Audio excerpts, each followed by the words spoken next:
why don't the big brands listen to their customer and figure out how they can do better? Welcome to the 7 Figure Salon Podcast with Rachel and Drew. I'm Drew. I'm Rachel and I'm embarrassed. Welcome to the show. I feel alive right now. Electric is a word that comes to mind. I've never been so stunning, unattracted is to you the in my second word life. that comes to mind, and just brilliant is probably the third. Those are 3 adjectives that are just really standing out for me right now. I feel good. Well, that makes one of us. So. I mean, I kind of want to do the whole show in this. I'm not going to. Okay, good. But I just want you guys to have a great day, viewer. You know, this is We're really just trying to drive views to our YouTube, if we're being honest. man identifying as a hot dog today. Oh my god. Call me hot dog. Oh my god. What are we talking about today, Drew? Professionalism. Lack of professionalism, I should say. Oh man. So, yeah. Hold it down while I take this off of me. You should see what I'm wearing under this. I'm just glad there is something under that. So we have had an interesting week. I'd say in the last 2 weeks, I've been I don't know, I've had a rep barking up my tree trying to get on a call with me. And you know what's interesting? Is that what we're talking about? I thought that's what we were talking about. We talking about that? We haven't even talked about China. Huh? We haven't even told them about China. Everyone knows we went to China. We haven't talked about it. Not on the pod. Okay. Well, so we had I had a very awkward, weird conversation yesterday through Zoom. And it was honestly, I've been doing business with this particular brand for almost 10 years. So they're probably listening. Go ahead. Hi. The most interesting thing about the entire call is obviously we're small business owners. We're business owners. These people aren't business owners. So I really don't think it's you would think that if somebody that has been doing business with you for 10 years is unhappy, has challenges, has problems, etc., that you or was gonna move on in the near future, you would think that other side of the 10-year relationship would try to keep you as a client, try to find middle ground, try to make something work. And this was not how that phone call was. So honestly, it confirms my decision. I feel so good about the decision that we made. And honestly, I believe that this particular company views us as a threat. And it really speaks volumes as to what we're doing in the beauty industry and how much we're really disrupting it, which is not the intent, by the way. The intent is we are a sounding board for people across the country. We have our ear to the ground, as Drew always says, on what these salon owners are feeling and dealing with and the challenges they face. We have clients in almost every single state. We have clients in Canada. We have a client in Australia. We have clients in freaking all the way over in Hawaii, Alaska. We're not even pushing into other countries. No, and it's everyone has the same problem. So why don't the big brands listen to their customer, right? Why don't they listen to their customer and actually take their information in and figure out how they can do better? Instead, what they do is they're standing on the shoulders of the salons to get big and to get brand awareness. And then they're just going to drop you like a fly. They don't care about you, just so we're clear. But that's your rep is your rep, and they're there to sell you something. So please don't get it twisted and think that person actually cares about you and that your relationship is anything other than transactional. Yeah. So there's a long time that we were communicating with these reps and great people, but it's a transactionary relationship. It's not a collaborative process because we try to collaborate with a particular brand and there was never any collaboration of any kind at all. What sucks is that I love my rep. Actually, it's the people above her, right? She doesn't actually have a voice, unfortunately. It's this big corporation. She doesn't have a voice. Her voice gets shut down, probably by the person above her. And no one above that person will ever hear what she has to say. or any feedback. Like, so just so you guys know, you as salon owners, if you're voicing something to your rep, by the way, your rep likely has absolutely no power to fix or change or refine the corporate processes of the company they work for. And that's just the truth. And then what happens in the game of large brands expanding, I think they're having a sale on Walmart.com on this particular brand. Literally. So no, it's literally like I literally got off the Zoom and my manager texts me a screenshot of all of these products on sale on Walmart.com. And I'm like, dude, you won't even, in my contract, you won't even let me discount these products, yet you are going to allow Walmart, you know, there's a rollback sale on the products on the site. Like that to me is like crazy. And then you've got to make it worse. You've got clients that come in who have shopped through your online affiliate link and now getting hit with all of these ads from your big brand that you're carrying. Guess what they just got? They just got their information. That is gold. They'll position themselves in front of the salon owner. So this happens all the time. It's not just the beauty industry, but these companies start out small and they need to get in front of customers. So how do they do that? Through small businesses. It's the easiest way to do it. So when they do that, now they're moving through, they put these rules, they put all these circumstances and rules for the salon owner to follow to start selling products inside of these locations, right? So they do that, years and years and years go by. If the company is successful, they usually get bought up by a larger entity. Good for them, that's great. But when they go to get big brand distribution, you know, RX Bar did this and then Kraft bought them. So RX Bar used to come in through CrossFit gyms and distribute through CrossFit gyms, and then Kraft bought them. They're everywhere. CrossFit gyms can't afford to sell them anymore. Same thing's happening with hair brands. So they get bought up by this huge company. What was the big brand company that bought them all up?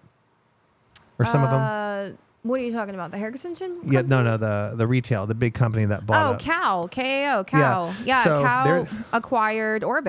And I'm talking about the Orbe brand right now. So the distribution used to be through salons. That was the distribution. So that was the whole business model. When then they get bought up. acting like it's still that way, but it's like so not. It's disingenuous, and they act that way because that they obviously, because you've got different sides of it. Like, yes, you have like the in-person rep. You've got the person that's calling on you, coming to the salon, right? Like checking on you, like getting you to place an order, etc. You know, doing PK classes, whatever. That's different. But then like today, I went to Blue Mercury to get like some face wash for Kenzie, and by the way, we're required to carry like pretty much every single product. And I'm looking at the Blue Mercury shelf and I'm like, what? Are you kidding me? Like, this is not even a fraction of what they're supposed to be carrying. So why are the rules different? You know what I'm saying? So anyway, when I think about how many clients we have, like on a yearly basis, like just one of our locations, I think last year we did like 19,000 services. Think about that. 19,000 services at one location. That is so many opportunities and so much exposure for not only that brand, but the other brands that we carry to get in front of our clients. Otherwise, how else would those clients hear about those brands, right? They're going to have to target them with big bucks on ads. And yeah, like we really are the free channel. Not only are we paying them to buy their products and sell their products and get those products in the hands of our clients, they're also not having to spend ad spend or marketing dollars on those people. Now that they have access to our clients, they have access to our clients' contact information. And then guess how much it is to send an email? Freaking free. So our clients are getting their emails with discount links and things. And it's like, how can I compete with that as a small business owner? It's not my product line. I don't have the margin to give 25% off on Gold Lust shampoo and conditioner like my client brought in last week. And it's honestly disheartening because retail sales in small businesses, not just salons, but in small businesses are dying. I know people who have closed their businesses this year because they literally can't compete with Amazon. They can't compete with Nordstrom, Sephora, insert whatever big company. They're having a hard time too. They are having a hard time. But think about it. You've got, it's like you're on a completely different playing field. You have this massive corporation that's global. And then you've got this small mom and pop business with somebody who's literally in the trenches every single day, you know, and like dusting their own shelves and dealing with product and stuff. I remember we went to Target last night and I had this idea for content. Actually, I was like, how freaking funny would it be if we made a video and it's like us going and checking out a product. So we buying the same product, right? Like almost like a compare and contrast of like buying the same product at one store or another. So you've got this disgruntled employee who like hates their job, who's on an hourly basis, not even saying hi, hello, or thank you for you know, like just scanning it and throwing it in a bag. And then you go home with that product. And I even was thinking like, gosh, the bathrooms are dirty here. Like nothing's organized. There's like stuff on the floor. And then I think about like our salon where it's like everything's clean, everything's organized. You have everything like pristine, like neat, you know, curated. And you've got a happy person like interacting with you and really also recommending this product to you, putting it in a nice bag with tissue paper. And you're walking out the door with the same exact product, but the experience was so different. So that was the thing that I was like, man, if we, not that anybody would watch content that long because our average watch time is like 6 seconds, but like how different of an experience that is. And it's like, yeah, you walk away with the same product, but I think one of them is so much more special. So what they're doing is when they get this big distribution, so when they get bought up, they start, here's the whole path. Here's what's happening. The company starts, they get distribution through the salons. The salons, that is what they're doing. That is how the product gets in front of the customer. Years go by, the brand gets bigger, and they get bought up. Now they have major distribution through Walmart, Target, Costco, things like that. And I quote, omni-channel. Hold on. Omni-channel is what they said. And on that, when they get to that point, then now they're going to have pricing. The prices are going to drop dramatically. So like Rachel was saying, what's really it's even a little bit dirtier than what they're saying is they completely abandon the salon owner to get this big distribution because that's what they got to do to grow the company, but they're still also pretending like they have this exclusivity to the salon owner. But what has happened is it's created the salon owner to compete with Walmart, and they're going to go in. If you have to compete on price, we can't. We can only compete on luxury and quality. I literally like when I swear she was like reading something out of a paragraph that her corporate. She was reading. I'm not. There's no freaking way that this is an authentic like paragraph that's being said here. So I just wanted to throw up. Honestly, I was like, that is like what? Your shit's on the shelves of Walmart right now. Like I can't even. Like there's nothing luxury about Walmart. Trying I'm to sorry. serve the salon owner and like build a you beautiful. can't. It's like let me just say this so I can distract from what's actually happening. So. You know, I'm sure the reps for the salon, you know, the company to the salon is like its own department, right? That's like, you know, B2B. But then you've got this whole B2C operation, which I would bet is above and beyond revenue, whatever the salons are buying. And we're spending like well into 6 figures a year on this particular product line. So the fact that they just don't give two shits about it and they're just like, bye. You're a threat. Bye. Like that just tells me honestly what I need to know, which is that number one, we should have done this a long time ago. Number two, like everything that we are doing and our instincts and like we're right on target. Like everything that we're doing, it is disruptive. It is pissing people off. But you know what? It's important that we like can be the voice for all of our clients. And, you know, there was an opportunity multiple times over the last few years to be able to collaborate, to connect, to support the owner. And that was clearly not a priority and not on their radar whatsoever. No. And there's one thing that is really strange word to hear. I heard it a lot from the rep on the call was I have brand loyalty. It's gross. Like brand loyal, like she has brand loyalty. This is something that's really like cooked into business owners and people. Brand loyalty. Like why not be loyal to your own brand and your own business that's going to serve you your goals and help you grow and prosper. Brand loyalty is a weird. It's like you're as a human being or loyal to a brand.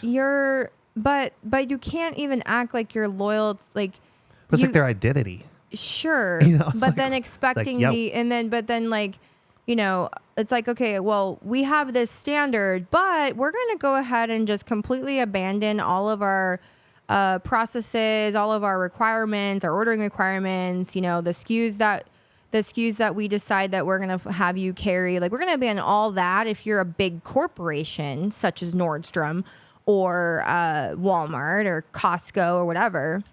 And then we're going to sit here and we're going to demand and contractually obligate all of these small business owners who don't have deep pockets to carry everything. And we're going to require them to do that. We're also going to question them if they are not within the correct spending tiers that we expect. And we're also going to sell to their clients as well. We're going to target their clients, through them, acquire their client information. So it's like, what? How about you go get Walmart's list? How about you go get Costco or Nordstrom's list of clients and go target them? Ain't no way they're allowing that. Instead, you're like, it's like you're literally 1,000% screwing the small business owner who's probably at the salon 60 hours a week, missing time with her kids, sacrificing everything, blood, sweat, tears, money, personal guarantee on the lease, the whole operation. You're going to go screw her. Cool. I'm not supporting that shit anymore. I'm done. No, it's what all the brands want to do. They want to be Paul Mitchell. They want to come in small. Paul Mitchell was very small, very exclusive, very, very luxury in the earlier days. OGs of the whole game, honestly. Yeah. Yeah. So he would go around, John Paul DeJoria would go around and hold his product and like put the product in his hands and touch it and have them touch it and use it. And it was very exclusive, Then they blew up. They got huge distribution. Good for the company, that particular company, but not good for their original partners that they joint ventured with in the beginning. I think it's totally fine for brands to evolve. That's fine. Like, I think it's fine for brands to evolve. That's like, as they should. Like, everybody deserves to evolve, but don't sit here and say one thing and contractually force certain standards and requirements of a small business owner that you're not going to sit there and require of a big retailer. That makes no sense to me. So, anyway, we honestly, I always feel like too, like when stuff happens, like obviously there's tons of challenges in our life, like almost daily. Like they're just like, all right, like what's next? Like what challenge are we going to get today? So, it always ends up working out the way that it's meant to. Like I have absolutely no remorse or I'm not disappointed at all. I'm just like, man, like this actually makes my decision so much easier to move on. I recorded the conversation too. We'll share it with you. I don't know if we'll share it. We whole thing. Not the whole thing. We'll clip it down. And it'll, yeah. Not trying to get... It's juicy. Not trying to get a nasty cease and desist letter, okay? But I will say that, we are always going to be transparent with you guys. And the fact that a big brand that we have a contract with as a retailer is wanting to basically offboard us as customers because of us sharing that we want to launch our own brand in the near future is completely crazy to me. Well, they said they heard the podcast and they want to they tried to break up with us before we broke up with them. Yeah. Is exactly what was happening. And I knew that's why I was going to book the call. And I asked you after the call. You can't break up with me. I'm breaking up with you. Yeah, whatever. And I was like, as far as I'm concerned, I was like, I have product on my shelf. I have a login. I have a contract with you, and I'm going to continue to order what I want when I want until I put you on notice. Otherwise, you're not. That's not how this works. I understand contracts. I've taken contracts to court and won multiple times. I know that what you're saying and doing is completely out of left field and completely contractually in breach of what we agreed to. So anyway, we'll see what happens with that, but definitely excited about launching our own brand in the new year. We are working really, really hard to be able to get, the correct testing and everything done to be able to produce the most high quality product. We will never launch something unless it is like perfect and amazing in every way. And we have been working extremely hard for that. So I'm so excited. We have about 20 salons that are already on a waiting list, ready to get their formulation day, start creating their products, start testing them. So I'm just really, really excited about it. We've got some really cool stuff on the horizon for the new year. And we didn't get to share about our trip to Asia on the pod. Okay. What did you think about? Where are we at on time? Should that be a new episode? Yeah. 20 minutes? Huh. I think we should do a different episode. We could do that. Put Cool. a cork in it, Brooks. We'll put a cork. Let's do another episode on that. But I would classify this as a little life update, business update / current shit show of just the experience we had with a, in quote, luxury brand. So, we'll keep you guys posted on how it transpires. And obviously, if you're in our programs, you'll probably get You'll hear it first. Well, yeah, you'll hear it first, but you'll also get probably the most clear version of it. So anyway, thank you guys for listening, and we'll see you on the next episode.